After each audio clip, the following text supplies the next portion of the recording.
Yo, Kpaceguy here, what's going on YouTube? Welcome back to the channel, and I'm recording on my phone for this video today because we're going to be doing a lot of outside stuff today. Today, what we're going to do is completely clean out the trunk. I'm talking take out all the liners, all the panels, everything inside, and we're going to take out the subs and amps, and we are going to completely clean it, because what we're going to do is sound deaden it finally. And we'll talk about why you want to sound deaden, what it does for your vehicle, what it does for your sound, and all that stuff. So I've kind of already started, but I've disconnected the amp from the battery, and I'm going to take the sub out as well as the amplifier as well, and we are going to take it to a vacuum cleaner and get everything out that's been in there for the past however many years this car's 2016. So for the last 4 years, we're going to take out everything that's in there, clean it out thoroughly, degrease it, all that stuff with some cleaner, and then we're going to apply some sound deadening. I bought some sound deadener last night on Amazon. I'll tell you which one I picked and why. And so I'm going to piece those two videos together. It'll be here tomorrow, so I'm just going to piece it together into one video so that you guys think it's the same day. But we're going to put everything together in one video for you, tell you why I did it, and if it actually makes a difference in my sound and in the overall comfortability and quietness of my ride. So without further ado, let's get the sub out of the car and head to the vacuum cleaners.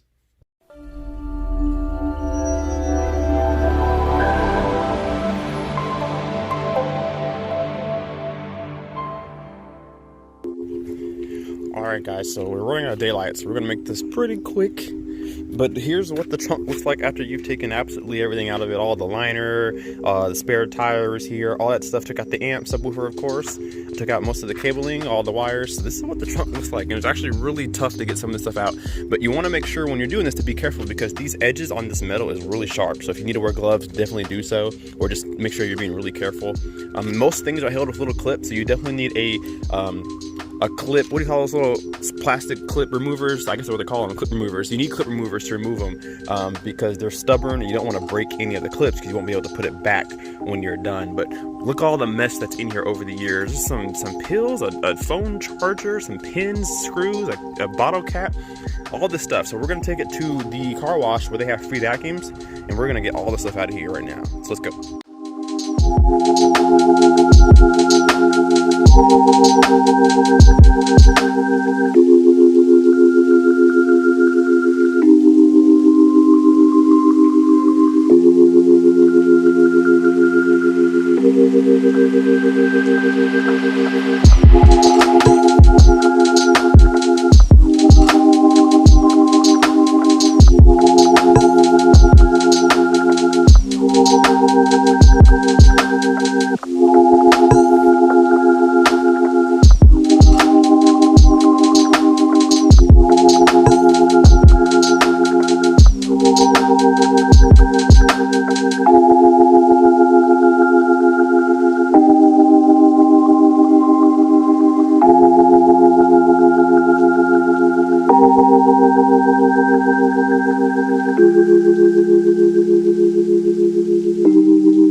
Alright guys, we are here at Fast Freddy's Car Wash.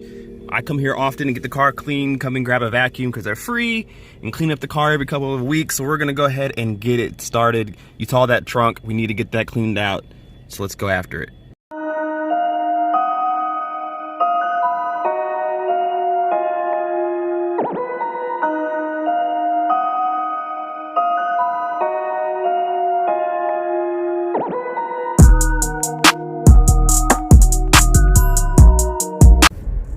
Alright, car is vacuumed out. There's only one more thing to do.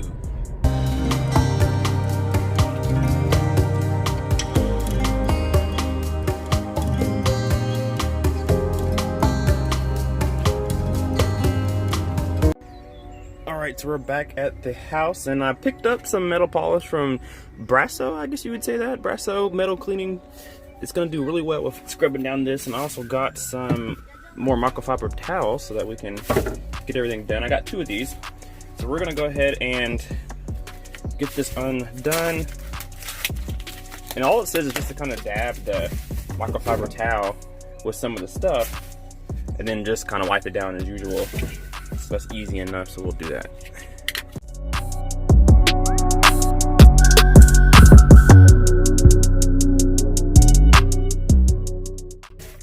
the reason why you want to clean the metal off before you put your sound deadening on is, one, just to have the car completely clean. In general, while you're back here, you might as well go ahead and get everything cleaned up. But it's going to be really important to clean it up because you want your adhesive on the back side of your sound deadening to be able to stick and not come up over time. So you really want to clean the metal out and get all the dirt and debris out, because you want it to stick as good as possible, so you don't have to come behind it later on in the future and reapply it, because once it's off, it's usually off. So you want it to stick very well the first time so that you can put as much deadening as you can and get the most effectiveness out of your sound deadening of choice.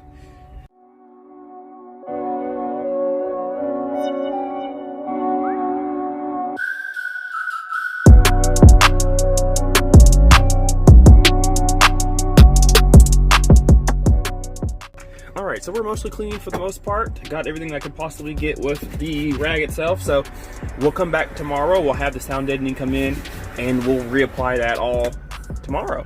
So stay tuned, guys. And it is tomorrow, so now it's time to put in the sound deadener. And I got the Noico Solutions red 150 mil 36 square feet of liner. So this is not only going to help me with my sound, but it's also going to help me with keeping the outside noises down.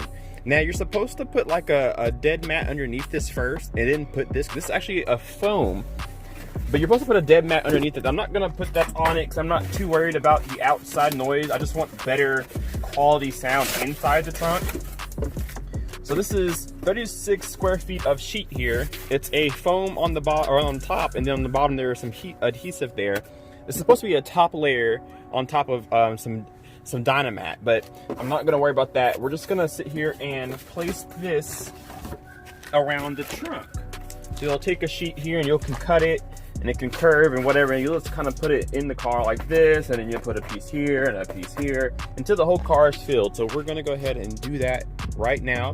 The things you'll need if you're gonna do this in your own vehicle is, of course, your Dynamat of choice, whether it's a foam or the actual adhesive stuff, the tar.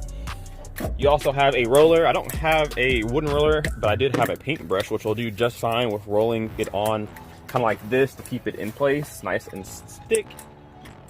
Some people like to use a heat gun to kind of heat up the adhesive at the bottom so it gets really gooey and then it dries into place. So you may need that. You'll need some scissors or a knife, a box cutter, whatever you have, and cut them into shape so that you can place them exactly where you want them to be. And then you should have everything after that. So let's go ahead and get this applied.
Alright guys, so you guys get the point now. Just about everything has been pretty much Dynamated together. We're going to do that corner back there. That corner is tricky because you have to be careful and not close anything you want to be easily serviceable in the future. Or if you need to put the liner back in, there's some clips back here that you have to keep open so that you can put the liner back into the trunk. So you have to be careful when you're putting this stuff in. You don't want to cover anything because it's going to be a pain in the butt to take off, or you don't want to have to take it off and then reapply it because it will not stick twice. So you guys can kind of see what it will look like at the end. I'm going to do those corners back there because that's some pretty tricky stuff, but just want you guys to get a good idea of what this stuff is like. And it looks like it's going to be pretty good. Really thick, really easy to cut. It's actually pretty malleable, so it actually bends around corners and curves pretty good. But you definitely want to have some scissors on hand because you're going to want to cut pieces to fit into corners and into small crevices like the stuff in the back there. That stuff got kind of tricky. But easy to apply and do yourself. So we'll continue doing this off camera, and then the next video you guys see of the car, we'll have the sub back in, we'll have the amp back in, and we'll see how much of a difference it actually makes. So guys, if you enjoyed this video, if you found it helpful, leave me a comment below. What do you guys think of Noico, the company, and the Dynamat? Is this a good choice? Should I pick something else? What do you think is the best out there for sound deadening and eliminating vibration? Let me know that down in the comments below. Also, leave a like if you like this video, and subscribe if you're not already. We will see you in the next video. Kpaceguy out. Peace.